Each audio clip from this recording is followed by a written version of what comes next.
여러분도 그러시죠? 네, 옆에 분들 보시면서 참 아름답습니다 라고 인사하겠습니다. 네, 이왕 하실 때 마음을 담아서 해주시면 참 좋으실 텐데. 네, 믿음의 눈으로 보면 참 아름답지 않습니까? 하나님께서 우리를 보실 때 참 아름답게 보실 거라 확신합니다. 오늘 하나님 믿음이라는 제목으로 말씀을 나눌 텐데요, 아마 제목을 보시면서 좀 의아해 하셨을 거예요. 뭔가 제목이 어색하다, 뭔가 빠진 게 아니냐, 아니면 중간에 하나님 콤마 믿음인가, 아니면 하나님을 믿음인가, 아니면 하나님의 믿음인가 라는 생각이 드셨을 거라 생각합니다. 사실 그 의미를 좀 다 포함하고 싶었어요. 우리가 믿음을 이야기할 때 하나님을 믿음이라고 이야기한다면 믿음의 대상이신 하나님을 믿고 있는가? 혹시 하나님 아닌 다른 것을 믿고 있는 것은 아닌가라는 질문이 생기게 됩니다. 또 하나님을 믿음이라는 질문은요, 그 하나님을 믿는데 온전하게 제대로 믿고 있는가라는 질문이 생깁니다. 그런데 이 을이라는 말을요, 하나님의 믿음이라고 한다면 하나님께서 가지고 계시는 믿음이라는 의미가 되겠지요. 이 말은 좀 어폐가 있는 것처럼 보입니다. 하나님은 누군가를 믿거나 의존하시는 분은 아니시기에 하나님의 믿음이라는 말이 성립할 수 있는가라고 질문하신다면 하나님의 기대라는 말로 바꿀 수 있겠습니다. 우리가 하나님을 믿는 것처럼 하나님은 우리와 이 세상에 가지고 계신 기대가 있다는 것이죠. 그것을 하나님께서는 감사하게도 내가 너를 믿는다라고 말씀해 주십니다. 중국의 전국시대에 초나라에 장왕이라는 사람이 있었습니다. 전쟁에서 승리하여서 부하 장수들을 데리고 연회를 하고 있는데 바람이 불어서 이제 불이 꺼진 거예요. 그때 시중을 들던 이 장왕의 애첩이 에구머니나 라고 말하면서 비명을 지르기 시작합니다. 그러면서 그 와중에 이야기하는 거죠. 왕이시여, 누군가 저를 희롱했습니다. 제가 희롱한 사람의 여기 투구의 끈을 뜯었으니까 불을 켜고 그 투구의 끈이 없는 사람을 벌하여 주십시오 라고 요청했습니다. 그랬더니 그 이야기를 듣던 장왕이, 장군들이여, 지금 당장 당신들의 투구의 끈을 떼십시오 라고 이야기했다는 거예요. 나중에 불을 켜보니 다 투구의 끈이 떼어져 있는지라 이 장왕의 애첩을 희롱했던 장수가 누구인지 알 수 없었던 거죠. 근데 그 이후에 이 장왕이 진나라와 전쟁을 하는데 그 전쟁에서 크게 패하게 되었습니다. 왕의 생명을 위협받는 일이 있었는데 어떤 한 장수가 나와서 그 퇴로를 막고 죽을 때까지 그 퇴로를 지켰다는 사실입니다. 나중에 알게 된 사실은요, 이 장왕의 애첩을 희롱했던 장수가 바로 이 장수였다는 것입니다. 그래서일까요? 중국 속담에 보면요, 여자는 자기를 사랑해주는 사람을 위해서 화장을 하고 남자는 자기를 알아주는 사람을 위해서 목숨을 바친다라는 말이 있습니다. 하나님께서 우리에게 믿어주신다, 내가 너를 믿는다라는 말은 바로 이런 의미가 아닐까 생각합니다. 사실 우리가 믿음 받을 만한 자격이 있습니까? 또 믿음 받을 만하게 신실하긴 합니까? 하나님께서 나를 부르시고 은혜 부어주실 때는 할렐루야 모든 것을 할 수 있습니다 라고 이야기하지만 쉽게 우리의 마음이 꺾이고 넘어지게 되면 하나님을 아닌 다른 존재를 따라가는 연약한 인생인데, 하나님께서는 희한하게도 우리를 구별하여 부르시고 우리와 동행하시면서 우리에게 사명을 주시면서 내가 너를 믿는다, 나의 믿음대로 너가 행동하였으면 좋겠다 라고 말씀해 주십니다. 이 믿음은요, 참으로 우리를 감격시킵니다. 그래서 이 믿는다는 이야기를 들었을 때, 예 주님, 제가 목숨을 바쳐서 주님을 따르겠습니다, 주님께 순종하겠습니다 라고 이야기하지만 시간이 지나게 되면 우리의 이 결심은 쉽게 흔들리는 연약한 존재임을 고백할 수밖에 없습니다. 그러면 어떻게 해야 될까요?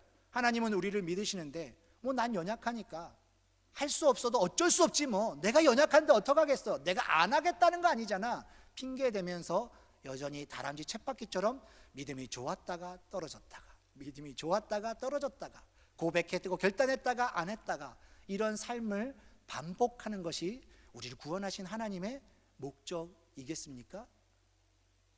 하나님께서 우리를 구원하시고 우리에게 믿음을 주시는 것, 그것을 위해서 우리는, 그것을 잘 감당하기 위해서 우리는 우리의 믿음을 더 확실히 견고하게 할 필요가 있습니다.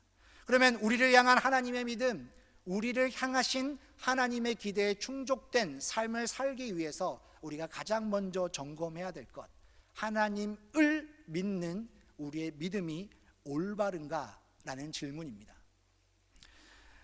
하나님을 믿는 믿음, 즉 믿음이란 무엇인가, 이 질문 앞에 오늘 우리는 아브라함의 이야기를 살펴보길 원합니다. 왜 아브라함이냐고요? 아브라함이 별명이 있더라고요. 어떤 별명이죠? 믿음의 조상이라는 별명이 있습니다. 근데 이 질문은요, 이 별명은요 좀 의아하긴 합니다. 왜냐하면 성경을 보게 되면 아브라함 이전에도 믿음의 사람들이 없지 않았습니다. 아벨도 있었고요. 근데 아벨은 자손을 낳지 못하고 죽었으니까 조상이 될 수는 없었겠구나, 그래서 믿음의 사람이라 하고, 그런데 노아라는 사람도 있습니다. 당시의 완전한 자다, 하나님과 동행하였다, 의인이었다 라고 이제 칭찬 듣는 사람이었습니다. 그런데 그 노아가 믿음의 조상이 아니라 아브라함이 믿음의 조상이라는 거죠. 그러니까 우리가 믿음을 이야기할 때 왜 아브라함의 이야기를 하게 되는가? 아브라함이 믿음의 조상이니까 아브라함의 이야기를 할 수밖에 없는데, 아브라함에게서 시작할 수밖에 없는데, 왜 아브라함이 믿음의 조상이고 노아는 아닐까? 아담은 아닐까라는 질문을 먼저 던져봐야 한다는 사실입니다. 우리가 창세기를 읽다 보면요, 하나님께서 아담과 하와를 만드셨습니다. 아담과 하와를 만들고 나서 너무 좋아하셨어요. 이 아담과 하와의 모습을 보니 하나님 생각에 이렇게 아름답게 만들 수 없는 거죠. 이렇게 훌륭할 수 없는 거죠. 이 땅을 향한 하나님의 기대를 충족시킬 만한 충분한 사람이었다라고 아담과 하와를 생각했습니다. 그런데 그 아담과 하와가 범죄하였습니다. 범죄하고 나서 내가 어디 있느냐라는 질문 앞에 아담은 이렇게 대답합니다. 내가 두려워서 숨었다라고 말합니다. 즉 죄라는 문제가 들어오고 나서 사람들에게는 공통의 감정이 생겼습니다. 그 감정이 무엇이냐면 하나님을 두려워하게 되었다라는 것이죠. 그런데 이 아담과 하와에서 시작된 범죄는요, 가인과 아벨의 시대로 넘어가게 되니까 희한하게도 더 크게 증폭이 되는 것을 볼 수 있습니다. 그러니까 우리가 아이를 이제 낳게 되면 이 아이가 시간이 흐르고 이제 젖도 먹고 잠자게 되면 무럭무럭 자라나게 되는데, 이 죄라는 것은요, 특별히 먹이를 주지도 않고 재우지도 않아도 엄청나게 커진다는 특징이 있는 것 같아요. 아담과 하와가 하나님 앞에 나아갈 때는 특별한 도구가 필요하지 않았습니다. 그것은 범죄했을 때도 똑같았어요. 왜냐하면 죄를 짓고 나서도 하나님은 아담과 하와를 찾아오셨거든요. 그렇지 않습니까? 그런데 가인과 아벨 시대가 되었을 때는 이 사람들이 제사를 통해서는 통하지 않고는 하나님께 나아갈 수 없는 존재가 되었다고 성경이 기록하고 있습니다. 그러니까 하나님을 만나려면 제사라는 방법을 사용해야 한다는 것이죠. 거기서 끝나지 않습니다.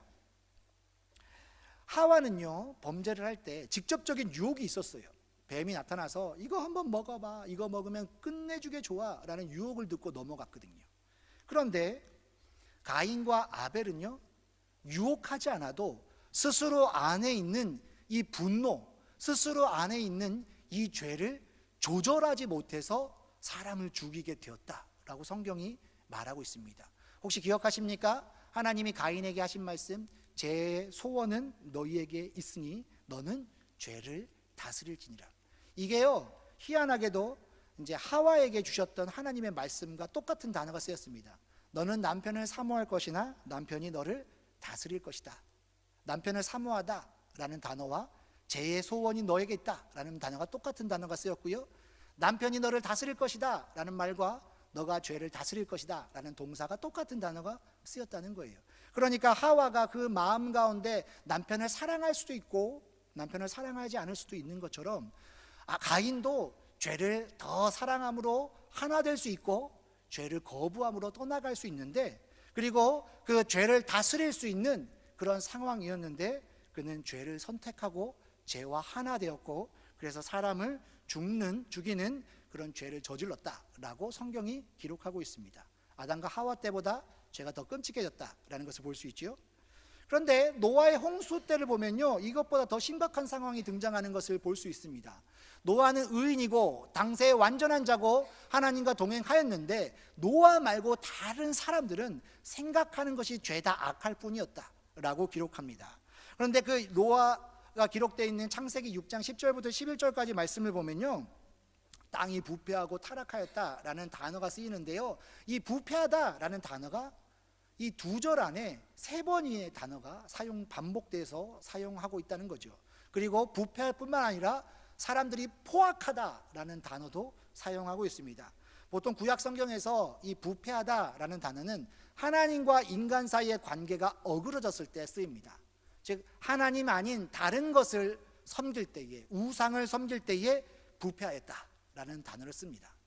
그리고 이 포악하다라는 단어는요, 사실 창세기보다는 예언서에 많이 쓰이는데요, 사람들이 사람과 사람 사이에서 하나님의 율법대로 서로 사랑하지 않고 이웃을 핍박하고 이웃을 억압하고 이웃을 저주하는 그러한 모습을 쓸 때에 포악하다라는 단어가 사용됩니다. 그러니까 부패하다라는 단어는 하나님과 인간 사이의 관계가 어그러졌을 때 쓰이는 단어라면, 포악하다라는 단어는 사람과 사람 사이의 관계가 어그러졌을 때 쓰이는 단어라는 것입니다.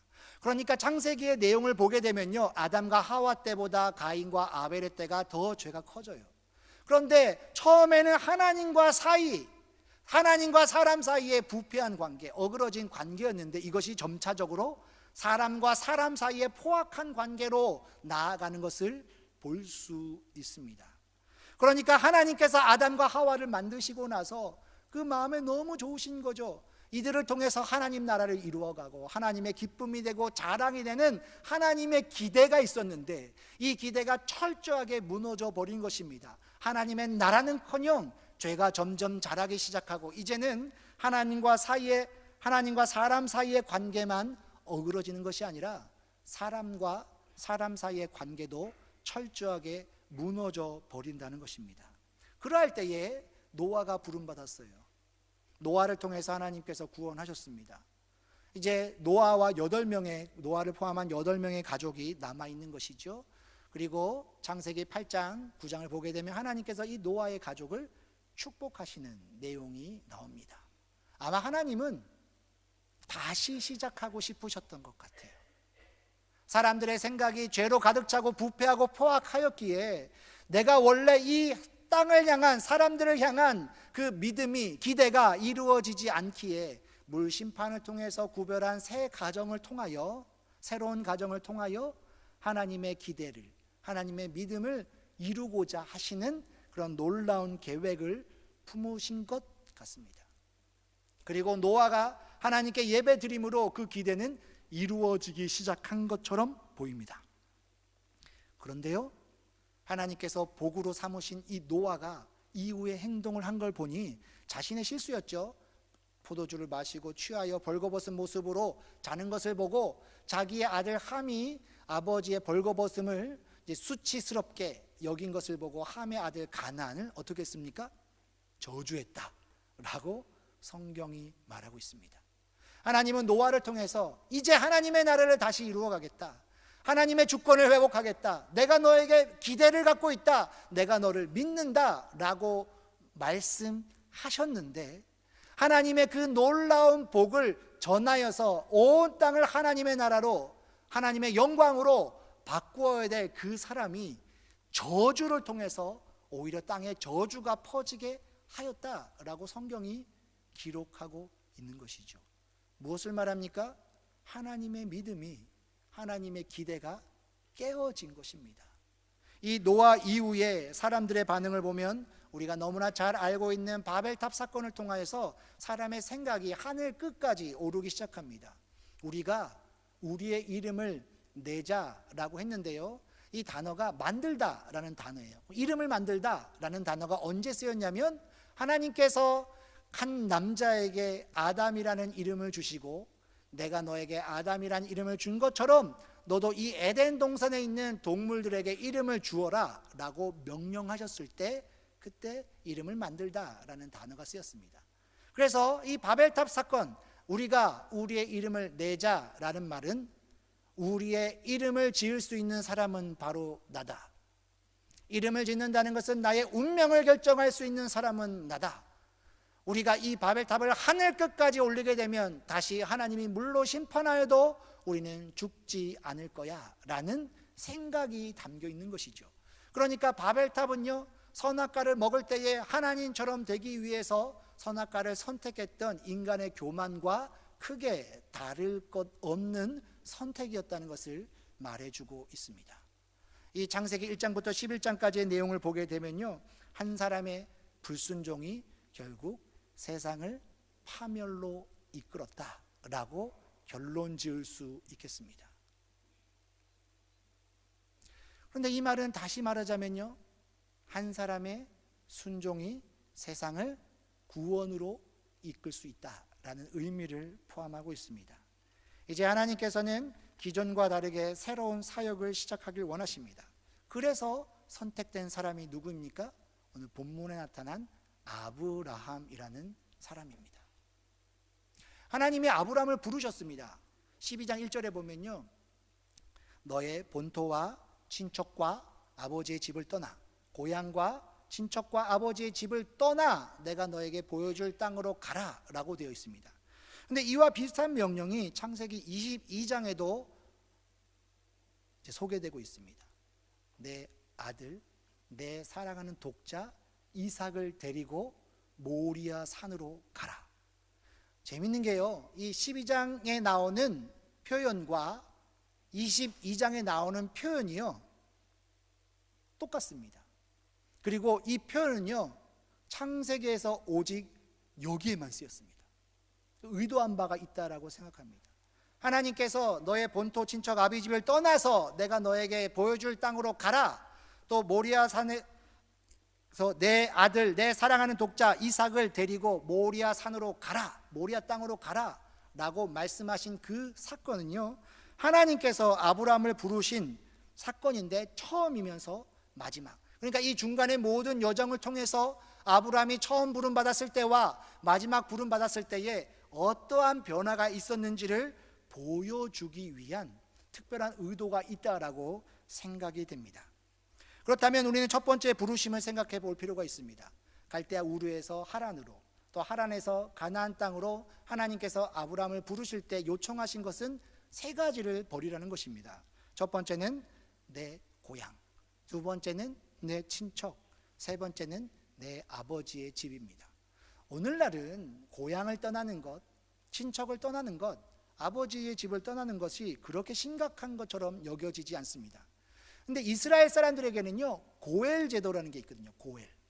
이게 언제 쓰이냐면 룻기에서 나오지요. 이 고엘이라는 말은 크게 두 가지 의미를 갖고 있습니다. 첫 번째는 기업 물을 자라는 의미입니다.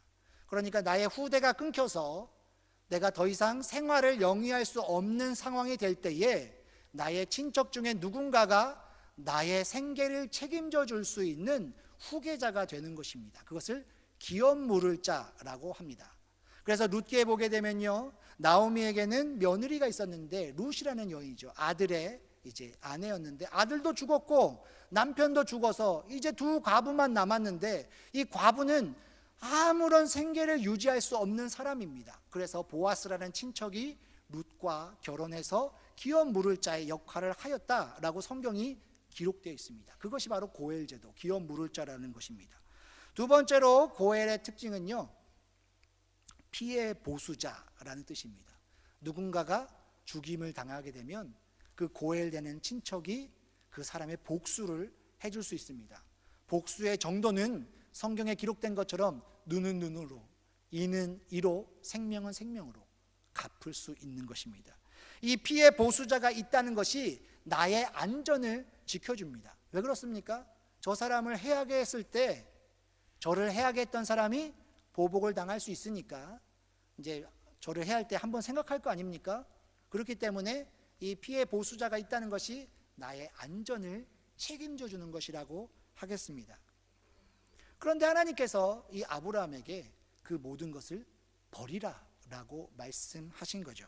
모세오경에 보면요, 나그네와 고아와 과부를 특별히 돌볼 것을 여러 차례 강조하고 있습니다. 왜 그렇습니까? 나그네와 고아와 과부는 고엘이 없거든요. 기업 물을 자도 없고 피해 보수자도 없기 때문에 하나님께서 고엘이 되시겠다, 하나님께서 구원자가 되시겠다, 그러니까 나 대신에 너희가 잘 보살펴줘라, 그것이 율법의 내용입니다. 근데 오늘 하나님께서 아브라함에게 요청하신 것이 바로 그것이죠.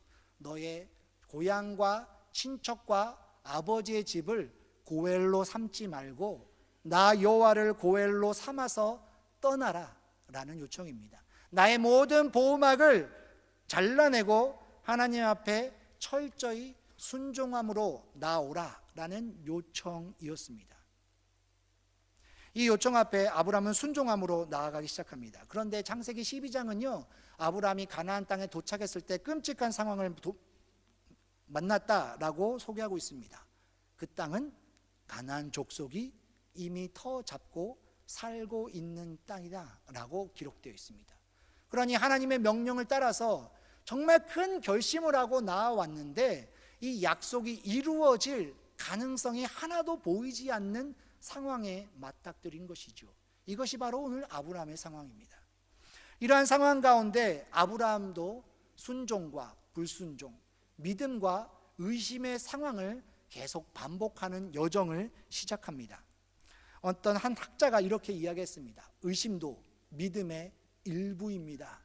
우리가 생각할 때 의심이라는 것은 믿음의 반대말처럼 여겨지지만 의심도 믿음의 일부입니다 라고 이야기했습니다. 이 이야기를 한 이유는요, 때로는 내 믿음이 강한 것처럼 성령이 충만한 것처럼 느껴질 때가 있지만 때로는 내가 믿음이 전혀 없는 것처럼 여겨질 때도 있습니다. 그때에도 낭망하지 마십시오 라는 의미로 쓰여진 단어입니다.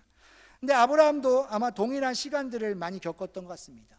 하나님을 믿는 믿음으로 충만할 때도 있었지만 그렇지 않을 때도 있었다는 것이죠. 그 아들 대신에 롯을 데리고 왔는데 롯이 떠나는 아픔을 겪으면서 나의 소망이 어디에 있나 라고 고민하는 시기도 있었습니다. 우리 집에서 길리운 자 엘리에셀을 나의 아들로 삼아 나의 보호자로 삼겠다라는 계획이 있었지만 그 역시도 무산됐던 경험이 있습니다. 이집트 여인 하갈에게서 이스마엘을 낳아 나의 후계자로 삼고자 했지만 그것이 하나님의 뜻이 아닌 경험도 있었습니다. 믿음을 가지고 나아가기도 했지만 의심의 상황도 계속적으로 반복되었다는 것입니다. 그런데요, 성경은 이렇게 말합니다. 오늘 15장 6절에 아브라함이 여호와를 믿으니 이를 그의 의로 여기셨다. 아브라함이 의인이 된 것은 아브라함의 믿음 때문이었다라는 것이죠. 그리고 오늘 15장의 믿음은요, 이후의 내용을 생각해 볼 때 그리 크고 대단한 믿음이 아닌 것처럼 여겨집니다.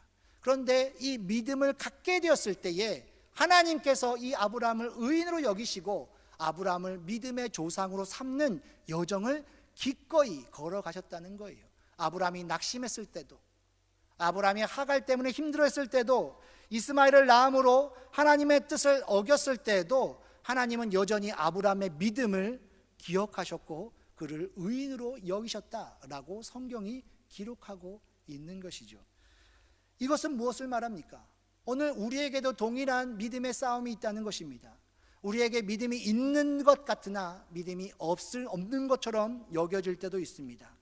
하나님께서 우리에게 주신 명령을 따라서 순종함으로 나아갈 때도 있지만 그렇지 못할 때도 있습니다. 그런데 우리가 순종을 하였다고 해서 또 우리의 믿음이 충만하다고 해서 우리가 믿음으로 의롭게 되고 하나님의 자녀가 되는 것이 아니라 우리가 때로는 믿음이 없어 보이고 또 성령으로 충만하지 않은 게 느껴질 때도 우리의 삶이 하나님 보시기에 그닥 나을 것이 없어 보일지라도 하나님께서는 우리의 믿음을 보시고 우리를 의인으로 삼아 우리를 믿음의 사람으로 만드는 여정을 기꺼이 감당하며 가신다는 사실입니다. 따라서 우리는 우리 자신의 모습을 보기보다 우리를 믿음으로 의인 삼으신 하나님을 바라보고 확신하는 것이 필요합니다. 이후에 창세기 22장에 이제 이삭을 이제 바치고 나서 하나님께서 이삭 대신에 이제 수점소를 준비하시면서 아브라함에게 이렇게 말합니다. 이제 내가 하나님을 경외하는 줄을 아노라. 그런데 여기에서 경외하다라는 말이요, 아담이 여호와의 낯을 피하여 숨었을 때에 내가 두려워함으로 하나님께 숨었습니다 라고 말했을 때와 똑같은 단어가 쓰였다는 것입니다. 이 야레라는 말은요, 하나님을 경외하다라는 말도 있지만 두려워하다라는 의미도 있습니다. 원래 인간은 하나님과 교제하기 위해 만들어졌는데 죄가 인간으로 하여금 하나님을 두려워하게 만들었습니다. 하나님 아닌 다른 것을 선택하게 만들고 하나님을 피해가는 그런 인생을 만든 것이지요. 아담도 그랬고요, 가인도 그랬고요, 심지어 노아도 그랬습니다.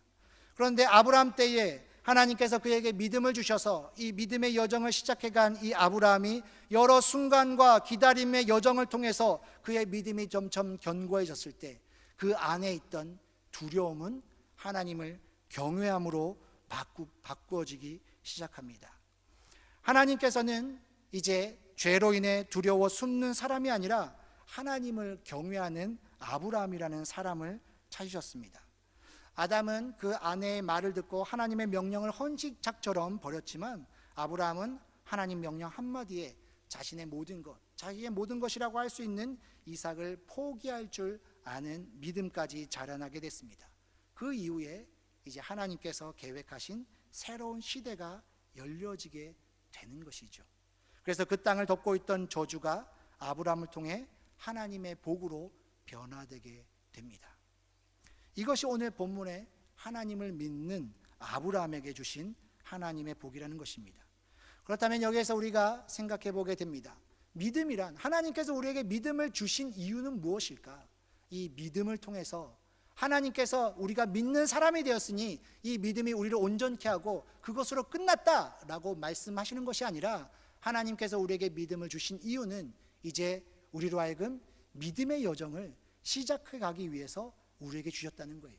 그러면 이 믿음은 자유이기도 하지만 선물이다라는 칼바르트의 이야기처럼 하나님께서 우리에게 주신 선물이지만 이 믿음은 우리가 믿음으로써 더욱더 성숙해 가기 위해서 키워나가야 되고 훈련해야 한다는 것을 말해주고 있습니다.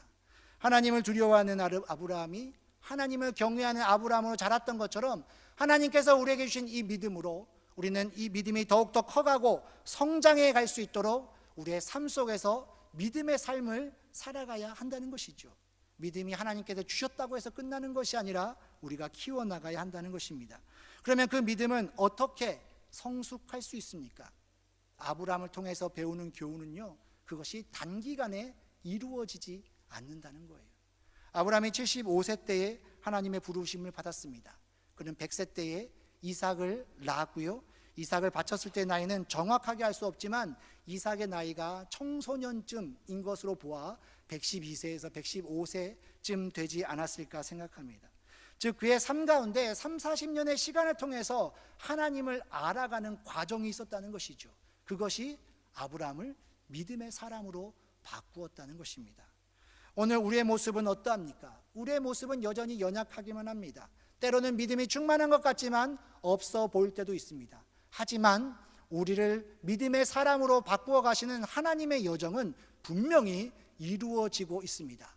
우리는 우리를 통해서 이루어 가실 하나님의 그 놀라운 손길을 기억하면서 지금 이 자리에서 우리의 믿음을 키워가기 위해 철저히 순종하고 훈련하며 기다림의 과정이 필요하다는 것입니다. 지금의 나의 나약함 때문에 절망하기보다 하나님께서 우리를 통해 이루어 가실 놀라운 믿음의 역사를 기억하시면서 지금의 믿음의 자리에서 결단하시고 훈련하시고 성장하셔서 아브라함처럼 하나님을 경외하는 사람, 하나님이 찾으시는 한 사람으로 준비되는 저와 여러분 되시기를 주님의 이름으로 축원합니다. 기도하시겠습니다. 사랑과 은혜가 풍성하신 하나님, 하나님께서 우리를 사랑하셔서 포기하지 않으시고 우리를 믿고 우리에게 기대하심으로 하루하루를 신실하게 인도해 주심을 감사합니다. 때로는 우리의 모습이 너무나 연약하고 부족하고 우리의 믿음이 없는 것처럼 여겨져서 낭망할 때도 있지만 그럼에도 불구하고 우리를 믿음의 사람으로 이끌어 가시는 하나님의 선하신 손길을 찬양하며 감사드립니다. 우리에게 허락하신 이 믿음의 여정을 잘 감당하기 위해 지금의 자리에서 순종하며 기다리며 하나님과 교제하며 나아갈 수 있도록 도와주시옵소서. 하나님께서 주시는 은혜로 말미암아 날마다 일어서고 일어서는 주의 백성 되게 하여 주옵소서. 언제나 우리와 동행하시는 우리 구주 예수 그리스도의 이름으로 기도드립니다. 아멘.